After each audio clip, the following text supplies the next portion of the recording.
Olá, minhas amigas e meus amigos, tudo bem? Vamos para o nosso terceiro vídeo dessa série. No primeiro, passamos resumidamente pelo conceito de comunicação, onde focamos a proposta de comunicação em Paulo Freire, lembram? No segundo vídeo, discutimos também, de modo sucinto, sobre o que fazem os meios de comunicação. Problematizamos esses meios à luz da comunicação enquanto um diálogo crítico, transformador. E agora nós vamos avançar um pouco para uma outra comunicação possível, necessária. Eu falo de uma comunicação de vocação profética, a comunicação popular, comunitária e alternativa. Para começo de conversa, é um erro bastante comum imaginar que a comunicação popular, como dizem, é mais simples, pode ser feita de qualquer jeito, não precisa ter qualidade, qualquer um faz. Não é nada assim, não é bem assim. Essa ideia, além de uma ignorância política, ela é preconceituosa, mas infelizmente ainda circula entre nós. Pensar assim é agir e fazer o jogo dos meios tradicionais de comunicação, buscando impedir que a comunicação popular seja um diálogo mais amplo, crítico e fecundo. Lembremos, nossa comunicação objetiva a defesa plena da vida e da emancipação humana. Esse é um primeiro ponto. Um segundo ponto é que não existe um padrão, não existe um modelo fixo de comunicação popular.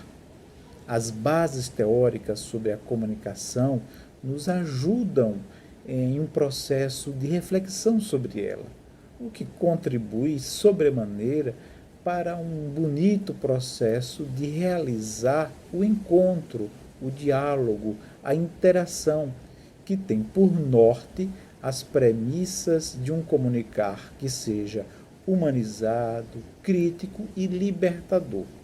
Ora, humanizado, crítico e libertador são três palavras-chave que costumam e que costuram nossa compreensão de comunicação popular.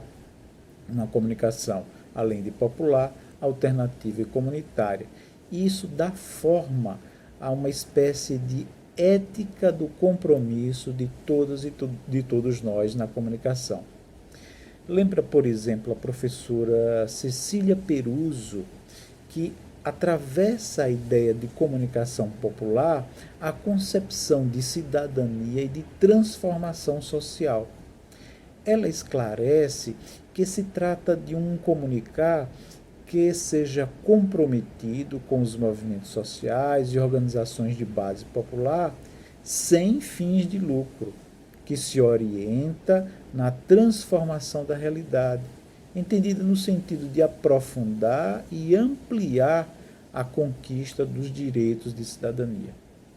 Então, estamos tratando, na verdade, de uma comunicação popular alternativa e comunitária, onde está a ação protagonista e crítica dos sujeitos que reagem à realidade opressiva e que juntos lutam por melhores condições de trabalho, pelo acesso à terra, contra o racismo e todas as formas de discriminação que atentam contra os direitos humanos, enfim, que lutam pela transformação da realidade.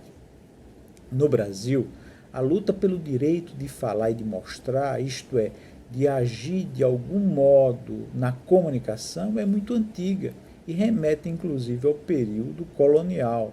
Lembremos que de 1500 a 1808 era rigorosamente proibido montar tipografia, maquinário, para imprimir qualquer tipo de folha noticiosa no Brasil.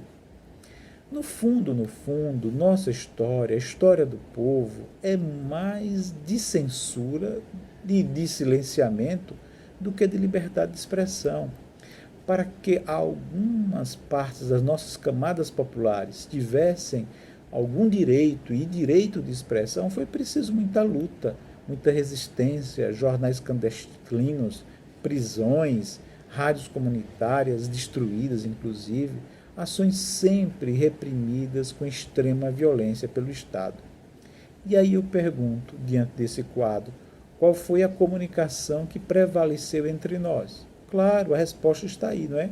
A comunicação oficial, apoiada pelos veículos, pelos grupos tradicionais de mídia. Mas atenção, a comunicação popular de resistência não desapareceu de forma alguma.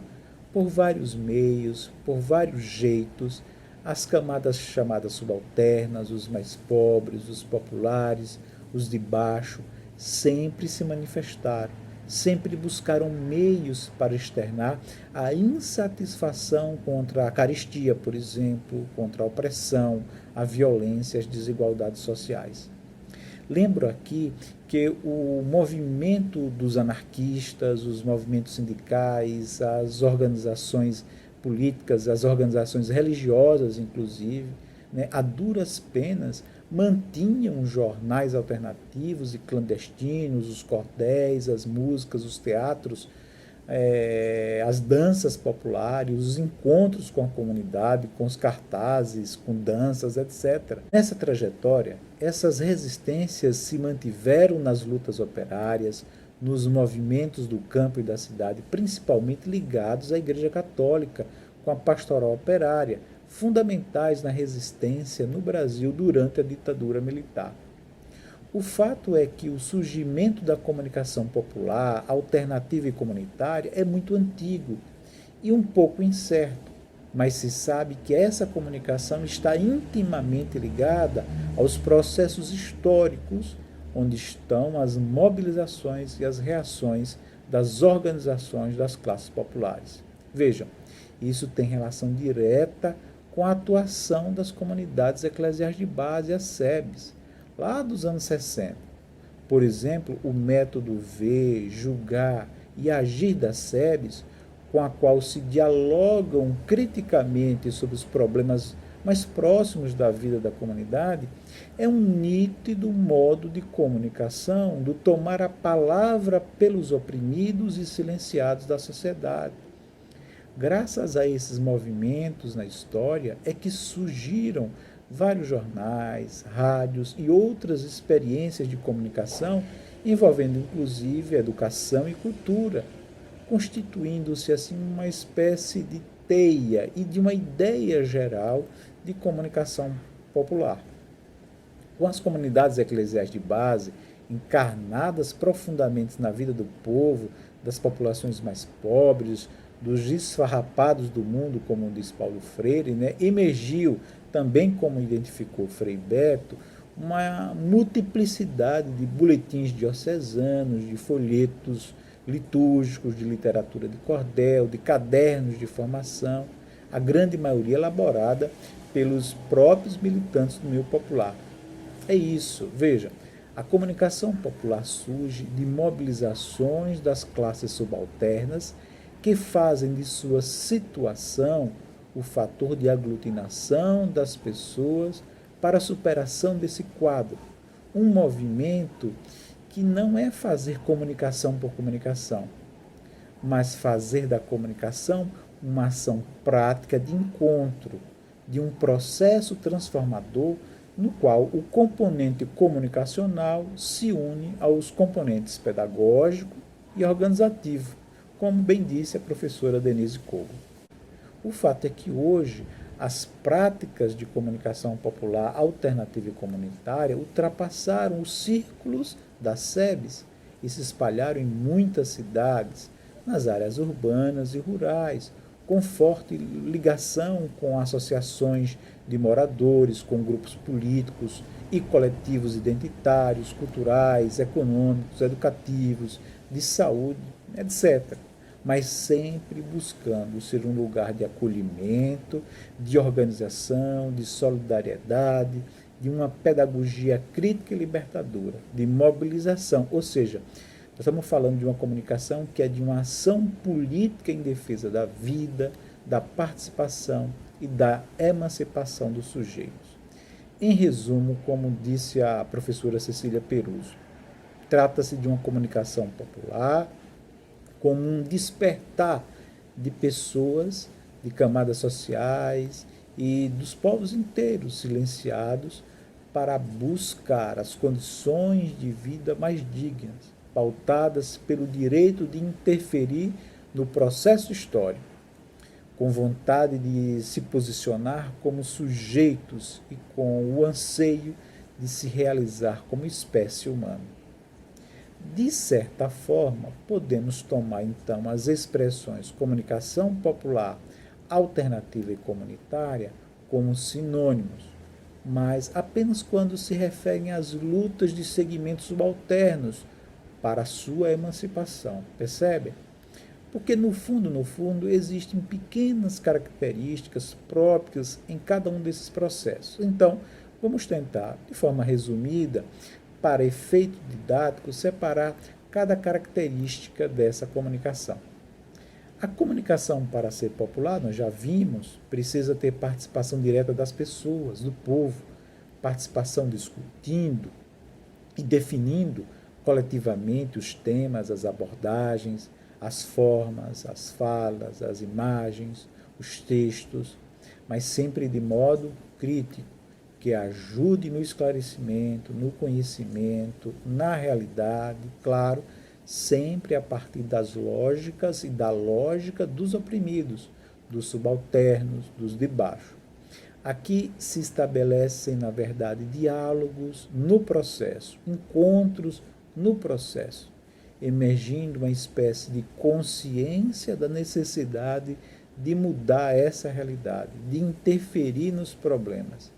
Aqui os produtos de comunicação não se dão na lógica do lucro, do coordenador, do líder, daquele que se imagina ter o saber e os outros não sabem.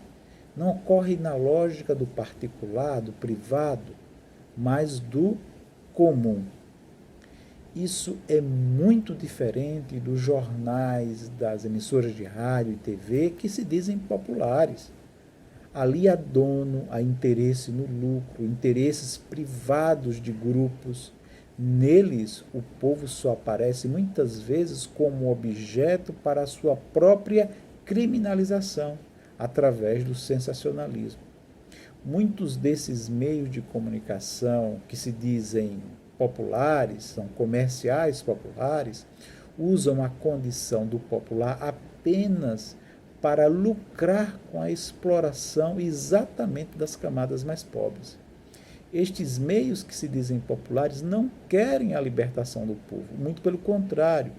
Programas de rádio e TV, jornais, sites que se dizem populares, novamente comercialmente populares, são profundamente conservadores, reacionários e perversos com as pessoas mais pobres, com as camadas populares, porque eles buscam diversão e espetáculo na medida em que as criminalizam.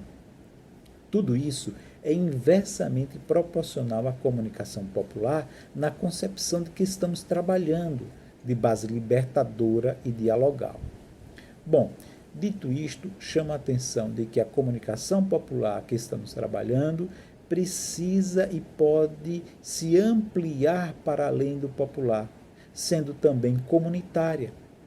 Porque, no fundo, toda a comunicação popular está encarnada, inserida no espaço, no território, nas periferias, nas comunidades. Então, ela precisa se afinar, ampliar para a comunidade, né? E nas periferias, nas comunidades, por afinidades, como as quilombolas, como a de pescadores tradicionais, como as comunidades de mães de filhos assassinados pela polícia, a dos povos originários, a de LGBTQI+. É nesse encontro dialogal, popular e comunitário que se podem partilhar as experiências vivenciadas por meio da participação horizontal, da produção do material, a gestão, do processo comunicacional, de processos educativos, educomunicativos, né, que ampliam o olhar da comunidade sobre o que está ocorrendo dentro da comunidade e principalmente para o que ocorre fora da comunidade. Aqui a comunicação popular e comunitária passa a ser profundamente transformadora, a partir da leitura crítica da própria mídia, por exemplo, com rodas de conversa, de cultura.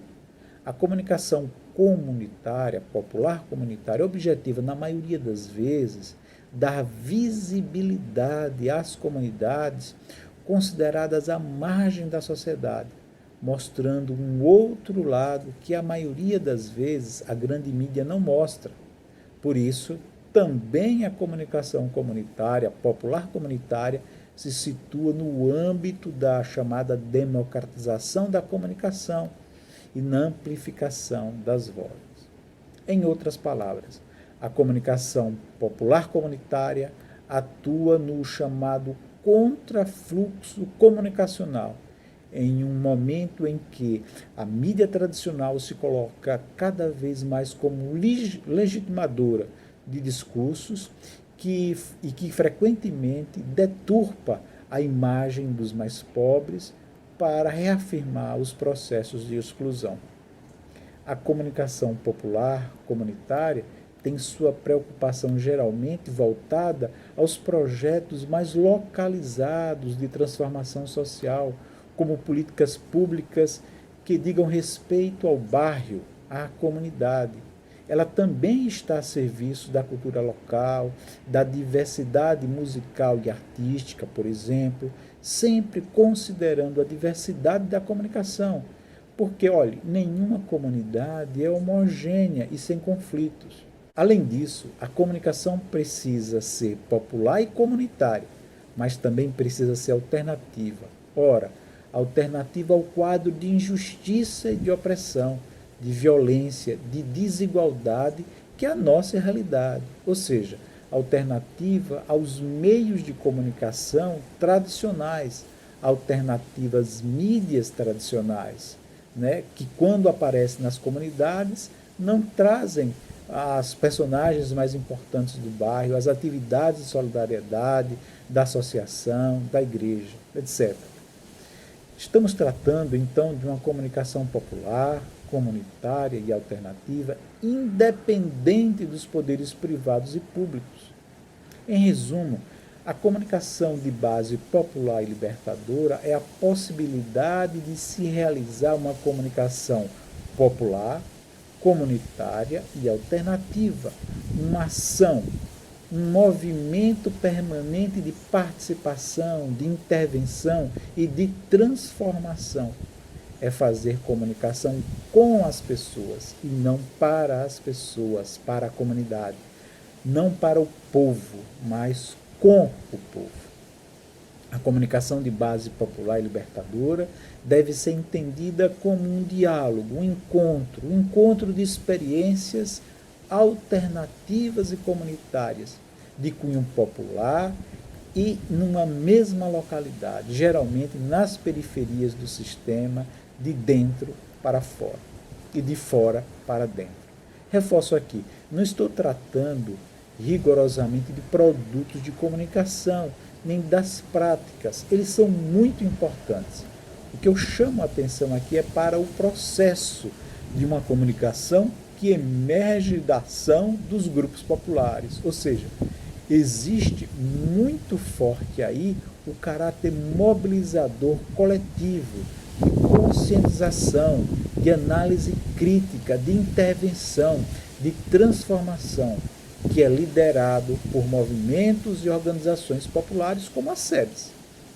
A comunicação de base popular e libertadora é rigorosamente participativa, dialógica, horizontal, um modo de expressão de segmentos empobrecidos da população, mas que estão em processo de mobilização e de organização, que buscam suprir as suas necessidades de sobrevivência e de participação política, um processo de superação do abandono, de superar a invisibilização e o silenciamento.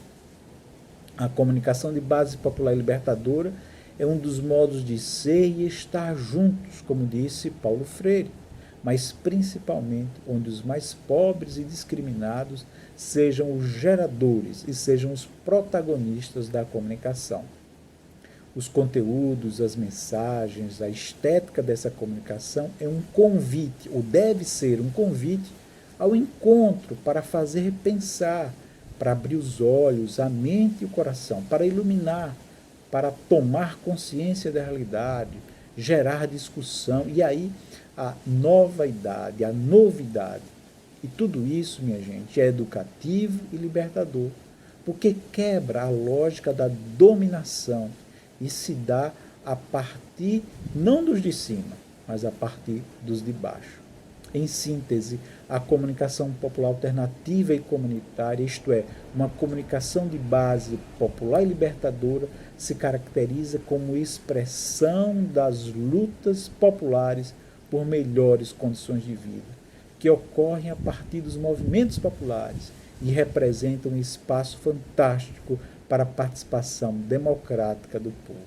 Uma comunicação que possui conteúdo crítico, emancipador, reivindicativo e tem o povo como protagonista principal, o que torna um processo democrático educativo.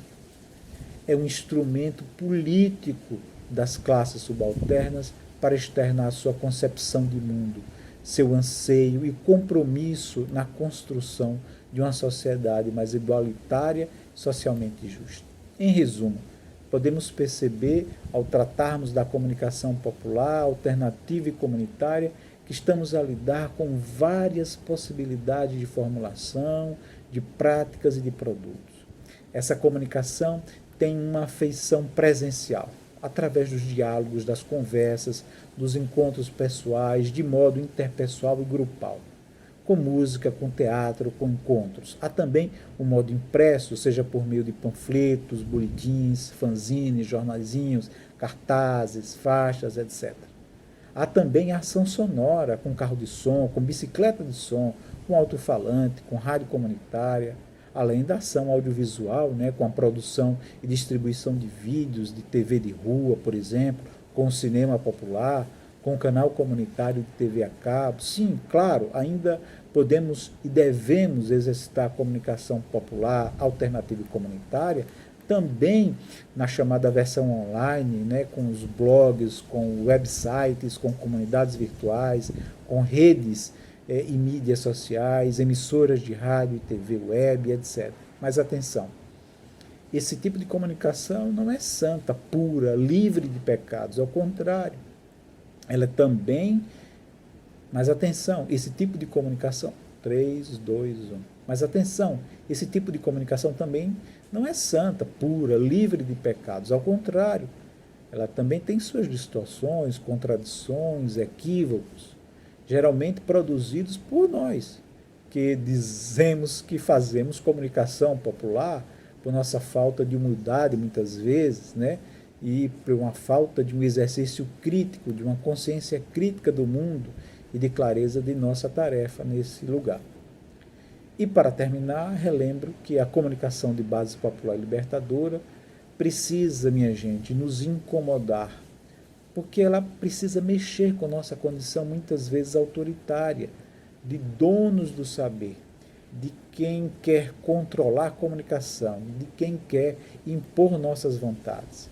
Assim, a comunicação de base popular e libertadora nos incomoda. Sim, mas também deve principalmente incomodar aqueles que exercem um poder autoritário, violento, opressivo, antidemocrático.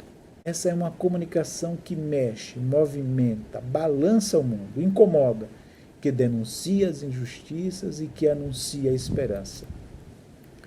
Tudo isso em oposição a uma comunicação midiática que é conformadora, que anestesia, que distrai e que criminaliza os movimentos populares e principalmente os mais pobres. Bom, por hoje é só. No próximo vídeo nós vamos concluir nossas reflexões sobre nossa comunicação de base popular e libertadora. No próximo vídeo vou apresentar 5 ações que considero fundamentais nesse processo. Até lá!